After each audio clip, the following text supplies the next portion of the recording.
here at the Rock, kind of the Rock. The Rock's right there. They had the field closed off. I think they know we were coming. They locked us out. They knew we were coming, but that's Glyn Dyar with 247 Sports. I'm Dima Mixon with the Pine Belt News. Here at the Rock after another media day with Charles Huff. Several players got to talk to Josh Moten, Amir Foster, Landry Liddy, and Micah Davis, all there for the Golden Eagles. Really good day, really interesting day. I think we should start with the first and foremost news, Braylon Braxton's health and status for this week. Sounds like Coach Huff said, day to day is kind of what they're looking at right now. They expect him to play.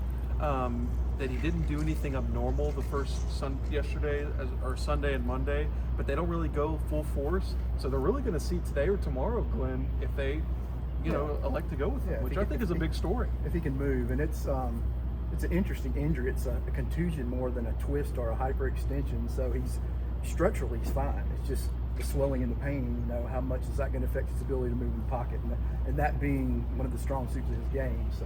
I thought it was funny that you were calling for Braylon Braxton to run the ball. He runs the ball one time and then he gets hurt. But I'll take the blame. There you go. So day to day for Braylon Braxton, they expect him to play. But Glyn, I guess first thoughts, we didn't get to do a post-game on-the-field reaction after Arkansas State.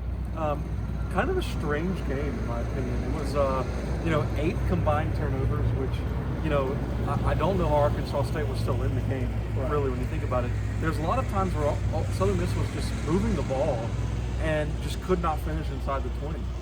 Yeah, I mean, red zone, missed opportunities with interceptions when you're setting yourself up for potential field goal. Missed Kyron Heath running wide open down the sideline. I mean, just, missed opportunities.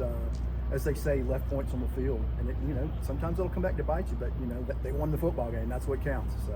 And it seemed like every time, and this has been the case for almost every Southern Miss game that I've seen this season, every time the opposing offense was able to garnish anything, did you know that every single one of Josh Bowden's interceptions ended like a promising drive for Arkansas State, which is, and if they would have converted on any of those, I think Arkansas State might have won that game. Yeah, they had their opportunities for sure. Yeah, so, Jalen Rayner goes down in the middle of that game. He gets hurt. They bring in the backup who looked pretty decent. I actually thought it would have been hilarious if Ethan Crawford would have came in, but he was, I guess he's third string. Yeah. But he came in, looked okay. He threw a pick, so I don't know. It was a weird game. The bottom line is, though, is the Southern Miss got out of there with a win, and now they are in the complete driver's seat of the West Division for the Sun Belt. I put it on Twitter yesterday. They could actually lose the next 2 games, and if they were to still beat Troy at the end of the season, they would still make the Sun Belt Championship game. So, Glyn, complete driver's seat right now for the Golden Eagles. Yeah, and back to your point, this is a football team that may not have known how to win football games early in the season, but now they know how to win football games. They expect to win football games. So that's a plus in itself. I think this is probably one of the more well-coached teams that we've seen in a long time at Southern Miss. Todd Monken-ish. Yeah, because normally when you come off of a bye, you're kind of looking sluggish. People are kind of bracing themselves for a letdown.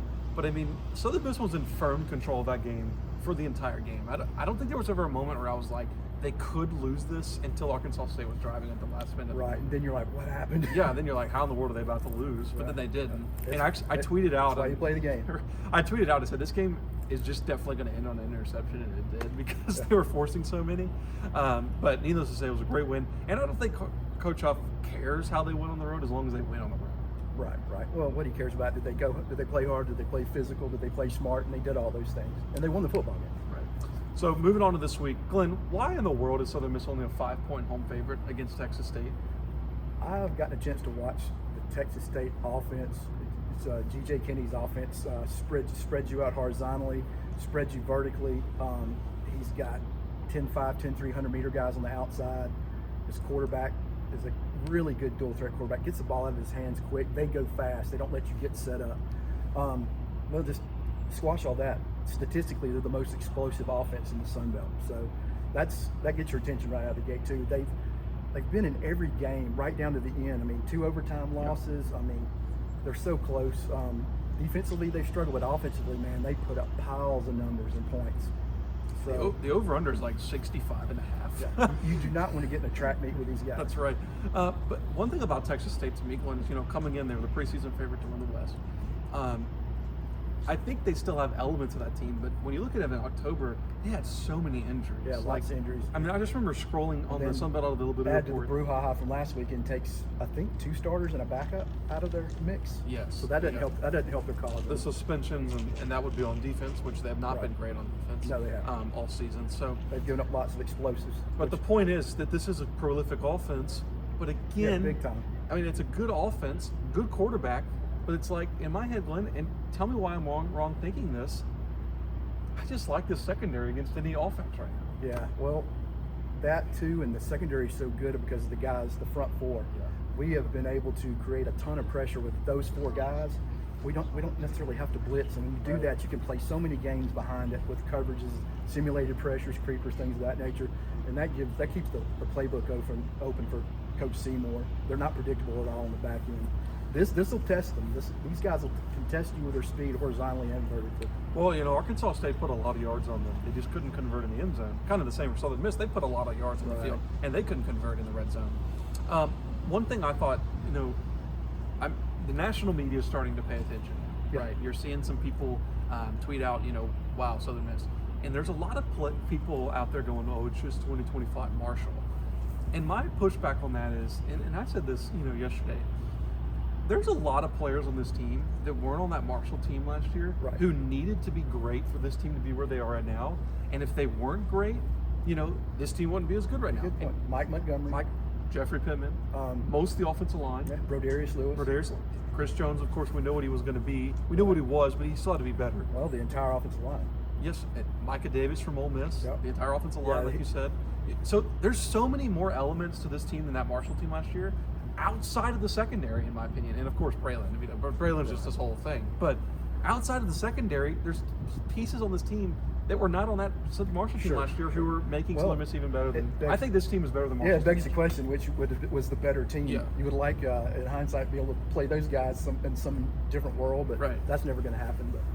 But this is an extremely close team too. I've covered a lot of teams here. When you talk to those guys, they love each other. They kill for each other, and they're having such a good time, man. Yeah. They're a close knit group, man. I think this is probably one of the more intellectually smart teams that I've ever coached. It's the most. It's covered. It's the most I've ever coached. I'm not close to a coach. These guys are direct extensions of their coordinators. They speak the language, and it plays out on Saturdays on the field. So they're smart. Well, they're in for a test on Saturday against Texas State, especially the defense. But I'm just at the point now where I don't know how you pick against them. So, but we will be there at the Rock on Saturday for Southern Miss Texas State. If you watch this video, thank you. It wasn't really any, clarity on what we were talking about. We just kind of throw stuff out there. It's kind of like word vomiting. Yeah, we just go for it. But thank you for watching. That's Glyn Dyar with 247 Sports. Is your sale still on, Glyn? Yeah, type in goldeneaglepride.com, one word, and it's $1 for the first month. If you like it, stick around. If not, move on. Yep, and you can follow us always as Pine Belt News. Subscribe to this channel for more videos. We'll have post-game coverage, game picks on Thursday, post-game press conferences, all that stuff that all comes to directly to your phone and on Twitter. You can follow him on Twitter, follow me on Twitter, all those things.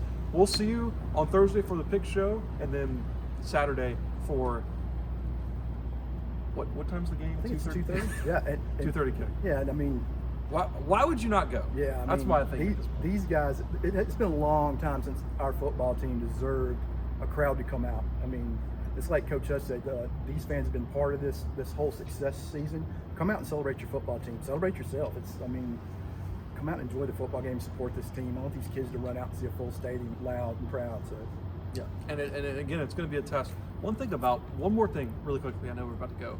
Texas State is playing for something on Saturday. If they lose, they're out of bowl eligibility. This is true. So that does add another element. Teams play better when they know their season's on the line. I think too, it's a team that I got the feel that Coach Kenny's going to push the narrative of us against the world. The Sun Belt hates us. The opposing team hates us. Maybe some of our own fans are angry at us. It's us against the world. That can be dangerous sometimes. 2:30 kick on Saturday. We will be there. But for now, that's Glyn Dyar. I'm Dima Mixon. Thanks for watching.